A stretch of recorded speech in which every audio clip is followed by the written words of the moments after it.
Bonjour à tout le monde. Dans cette vidéo, on va voir à travers un exercice comment déterminer l'intersection de la courbe avec une droite. Alors, pour l'exercice, on a f de x est égal à x plus ln de x plus 1 sur ln de x moins 1. Première question, déterminer le domaine de définition df. Et la deuxième question, déterminer l'intersection de la courbe CF avec la droite delta d'équation y est égal à x. Alors pour la première question, on doit déterminer le domaine de définition de la fonction f. Alors on a df est égal à l'ensemble des nombres réels x appartenant à R tel que. Alors pour ln de x, on doit avoir x strictement positif. Et pour ici le dénominateur, on doit avoir ln de x moins 1 différent de 0. Et ln de x moins 1 différent de 0.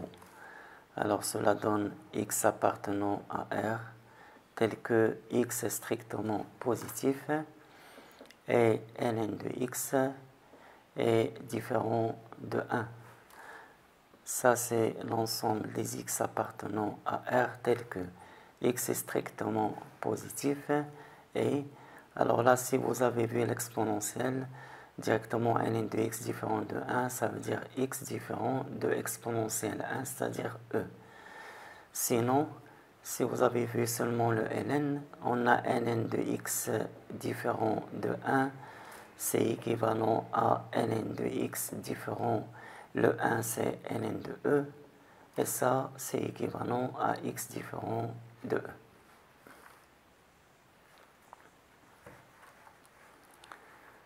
Alors, d'après ces deux conditions, l'ensemble de définition de la fonction f, c'est l'intervalle ouvert 0e union l'intervalle ouvert e plus l'infini.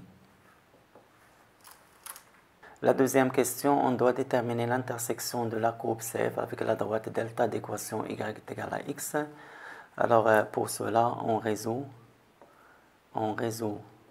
dans df l'équation f de x est égale à y. Alors soit x un élément de df qui est égal à 0e union e plus l'infini. On a f de x est égal à y équivalent. Je remplace f de x par sa valeur, c'est x plus ln de x plus 1 divisé par ln de x moins 1. Et le y, c'est x d'après les données. Je remplace y par x équivalent. Alors, je peux simplifier déjà par x.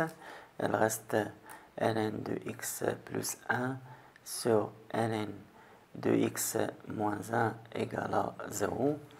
Et ça, c'est équivalent à ln de x plus 1 est égal à 0, équivalent à ln de x est égal à moins 1. Alors là aussi, si vous avez vu l'exponentielle, on peut dire directement x est égal à exponentielle moins 1.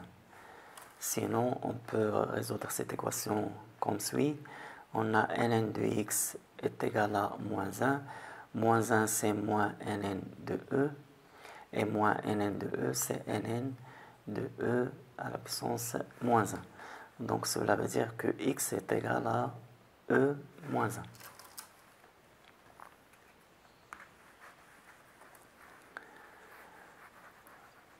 En fait, d'après ce qu'on a montré ici, on a f de x est égal à y équivalent à x est égal à e moins 1.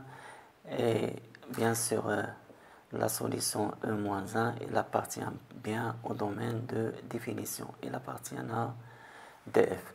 En fait, ici, e moins 1, c'est l'abscisse du point d'intersection de CF et delta. Il nous faut l'ordonnée de ce point-là. Alors, pour avoir l'ordonnée, on remplace e-1 ou bien on remplace x par e-1 soit dans l'équation de la droite, soit dans l'expression de f. On va trouver logiquement la même chose parce qu'on cherche un point d'intersection. Alors, je remplace e-1 ici dans l'équation de la droite.